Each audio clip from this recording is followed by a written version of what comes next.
Jason Lovins of Ashland, Kentucky has been the frontman of the Jason Lovins Band for the past 12 years. His mother, Lisa, came from a typical Southern conservative family.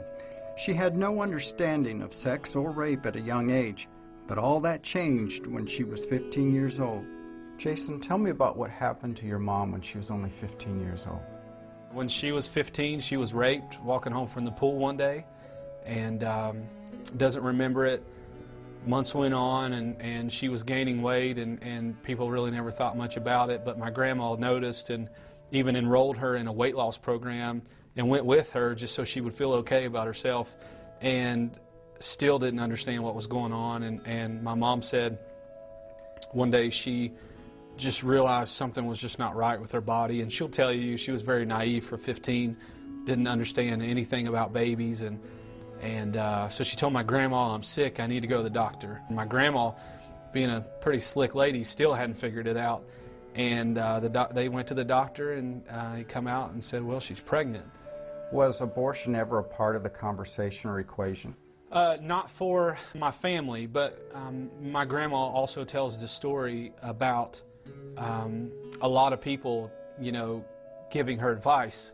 Even godly people who love the Lord, who just said, you know what, in the case of rape, nobody would be upset with you if you allowed your 15-year-old daughter to have an abortion. It'll be okay. Nobody would think about it, and nobody would judge you for it. You're gonna, you know, you should really think about that. And my grandma said she just remembers telling them, no, that's just not going to be an option for us. She said, I just knew at that point that the Lord had it figured out. He wasn't surprised by you, and He knew you were coming, and He knew that I'd keep you. Tell me about your childhood, Jason. I mean, I had it pretty good. Just, you know, normal childhood. Didn't really tell anyone about my story. Like, I just remember, like, not wanting people to feel sorry for me. Don't feel you missed out on anything growing up? I don't. My grandpa was I was really close to him growing up. I mean, he did all the dad things with me. And then my mom has a younger brother who is like 11 months younger than her. And he always went out of his way to be a dad for me in certain things. I just had so much love coming from so many places. As I look back on it, I just don't think I ever missed it. When did your grandparents and your mom tell you about the circumstances of how you were conceived? I don't think I was more than 5 years old, because I'm assuming that I just was probably starting to ask questions like, well, how come I don't have a dad and everybody else does, you know? I remember we had these bar stools in our kitchen, and I remember my grandma set me on the bar stool and explaining to me that your mom was raped. It was a really bad thing. I'm sure I didn't understand what rape was, but I guess I had a name to associate with what happened.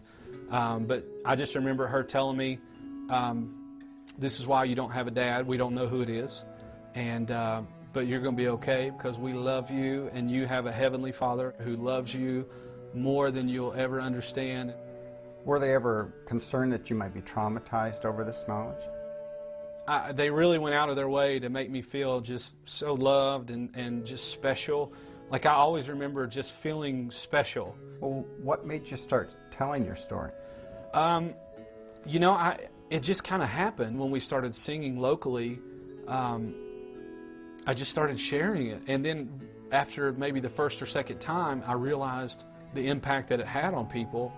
And then I thought, okay, I have to keep sharing this because it's easy to talk about. I didn't have anything to do with it. I'm just a product of it. So it kind of pointed back to the Lord and how awesome God is to orchestrate things like this. What kind of reactions do you get from people? It's pretty neat. People just need to see that, you know what, they're going through something so bad, so terrible, but there is light at the end of the tunnel, and through Jesus, things really work themselves out if you allow them to, and I've experienced that. So it's just neat to kind of give people hope through my story. Coming up, we'll hear from Jason's band members about how his story has impacted their lives.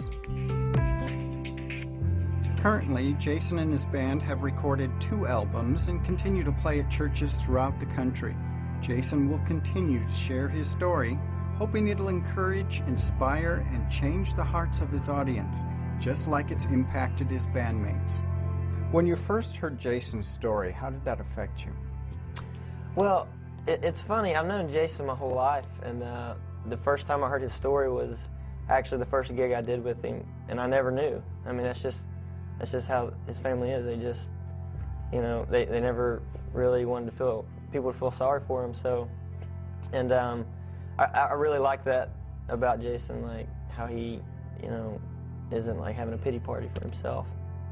I remember crying, but the thing that really touched my heart, it was his grandmother's faith.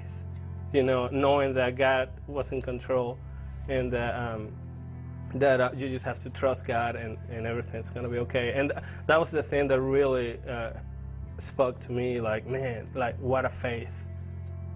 Has this impacted the way any of you guys have looked at abortion when it comes to rape?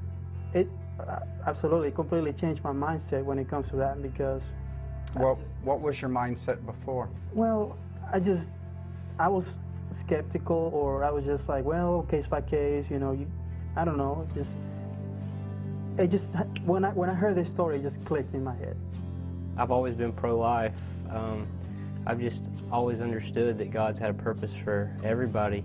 Every human being has a purpose in life, and He's allowed it for a reason. It's a lot more sensitive of a subject for me now, because I know somebody, you know, that's close to me. Jason's a great friend. I would consider him one of my brothers, one of my best friends. Would you say that Jason put a face on that question of rape and abortion? I would say absolutely, yes. When you see Jason give his story during concerts, what kind of reactions have you seen from the people in the audience? We get a lot of people will come to Jason or to us crying, and they say, man, I used to believe in an abortion, and this story just is changing my mind and my heart about it. Rape is just this terrible, terrible thing, and there's that thing of just the unknown, of not really knowing what's going to happen. Do you think maybe it's compassion and concern on part of the women? I think so, and that's understandable. I mean, as I said, even as a kid, I remember really struggling with